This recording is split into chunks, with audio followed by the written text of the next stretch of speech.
The painter Gino Parin lived in the port city of Trieste before and during the rise of Italian fascism.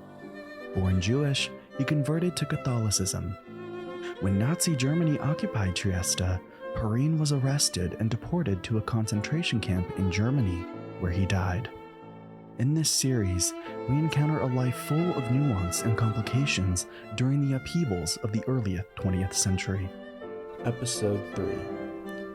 Cristo. The first time we saw Gino Parin's painting, Il Cristo, was in the Immaculate Conception Catholic Church in Cottonwood, Arizona.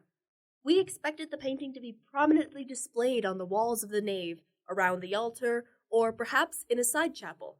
Instead, it hung hidden away in the sacristy, the small room not accessible to the public where the priest stores his vestments and the other sacred objects used during Mass. At first, we were disappointed. Il Cristo is a medium-sized oil painting on plywood showing Jesus from the waist up. There is nothing spectacular about it, and Parin neither signed nor dated it. Is that common? Do painters always sign and date their work? Well, that depends, especially for an artist like Parin, whose work spans the last decades of the 19th century to the final years of World War II. If only there were resources we could consult. Funny that you should ask. There is, in fact, a comprehensive catalog of Parin's work. It was published in Italy in 2003 by Claudia Ragazzoni, an art conservator who runs her own business today in Trieste, Parin's hometown. How exciting! What does Ragazzoni say? Too much to be summarized here, but a couple of things are important for our story. First, the artist started signing his paintings as Gino Parin in 1900, when he was in his early 20s, instead of using his family surname, Polak. I wonder why. Parin was an art student in Munich at the time, so maybe he was trying out a new identity. Speaking of identity, in 1898, Parin, who was born to a Jewish family, converted to Catholicism. I guess this explains why a Jewish-born artist painted Christian themes. Most likely. In looking over the trajectory of his work, it turns out that Gino created and exhibited several Catholic-themed paintings, mainly from 1900 to 1920s. One of these is his monumental Stella Maris, which he finished in 1911. In Christianity, this is a traditional title for Mary, signifying Our Lady, Star of the Sea. We were able to see this painting in person in a private home in Sedona. Originally, the central Madonna and Child scene was flanked by two side panels, each showing saints. Parin exhibited the complete Stella Maris in 1913 in the Trieste Room at the Second National Art Exhibition in Naples. He was trying to establish a reputation not only for his more typical portraits and landscapes, but also for Christian subjects. That's right. The year after he finished the Stella Maris, Parin exhibited an Annunciation in Trieste. Then, in 1920, a crucifixion was selected for display in the National Exhibition of Sacred Art in Venice. He also signed a deposition where Jesus lies at the foot of the cross and is mourned by his mother and followers. Doesn't Ragazzoni say that Gino used his own face as the model for the features of the dead Christ in this deposition? He does. Gino portraying himself as Christ or Christ as him. Fascinating. He does that too in the Cottonwood Il Cristo, doesn't he?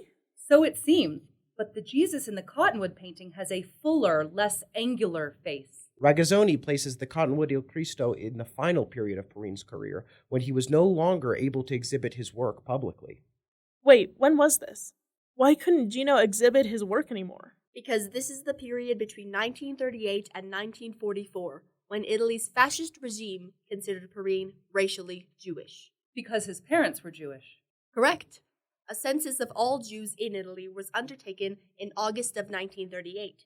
Benito Mussolini even traveled to Trieste the following month to proclaim publicly his Manifesto of Race to a huge crowd in the city's main public square. By October 1938, even Catholic converts like Parin were subject to these new racial laws. He could no longer teach or participate in public art exhibitions in the city where he had been living for the past 25 years. Many of the Trieste's Jews decided to leave Italy at this time, but Gino stayed. He continued to receive commissions, and one in particular is especially important for understanding the Cottonwood Il Cristo. We discovered a pamphlet dating to 1964, the 20th anniversary of Parin's death. It included a self-portrait of the artist and a short reflection written by Johannes Dietrich, the rector in charge of the German-speaking Catholic Church in Trieste. Dietrich had arrived in the city in 1938. Dietrich tells us that Parin had been commissioned to paint a picture of Christ for his church. Wow! Wait, is Dietrich referring to the Cottonwood Il Cristo? Maybe, but we don't think so. Dietrich also says that Parin planned to synthesize the content of the many sermons he had heard over the years about the life, teachings, and sacrifice of Jesus. We don't know how religiously devout Parin really was. So, can we trust Dietrich's recollection that claims Parin as a pious Catholic? Hard to tell. Ragazzoni suggests that Parin's spirituality and devotion are expressed in his paintings of sacred Christian themes, especially early in his career. Dietrich's pamphlet mentions that Parin had started a Christ painting, but was unable to finish it because he was arrested by the Gestapo in April of 1944 and accused of financial misconduct. Before his arrest, Gino apparently created at least one study for this commission. Dietrich believes that this study is an oil-on-canvas painting, also known as Il Cristo, that Parin signed in the lower right corner and dated 1942. This other Il Cristo painting is still in Trieste today. After the war, in March of 1946, the city displayed it as part of an exhibition in honor of Parin's work. Interestingly, at that time, a local art critic and fellow painter, Giuseppe Matteo Campitelli, characterized this painting as a sketch.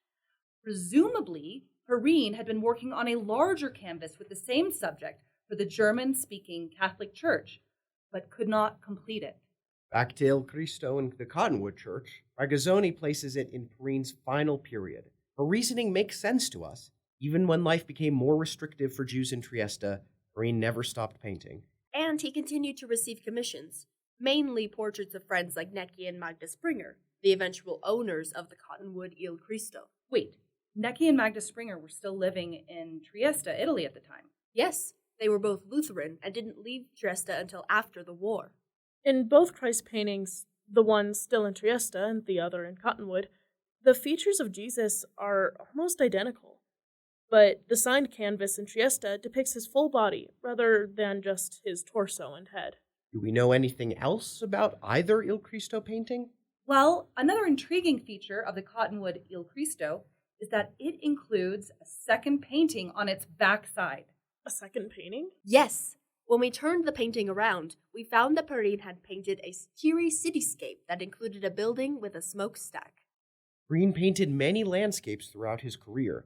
This one is not illustrated in Ragazzoni's catalog, but she mentions it as a view of Trieste with the civic crematorium. Did you just say crematorium? Did Trieste have a crematorium? Yes, it did. Nazi Germany annexed Trieste in September of 1943 and started to operate a transit and prison camp called Risetta di San Saba. They built a crematory there. We will return to this issue later. Because this idyllic cityscape with a smokestack on the back of Il Cristo is unsigned, we do not know when it was completed. The more we are delving into Parin's life, the Cottonwood painting of Il Cristo becomes more captivating, even enigmatic. Perhaps one day it will no longer be hidden in the sacristy, but displayed in a prominent place.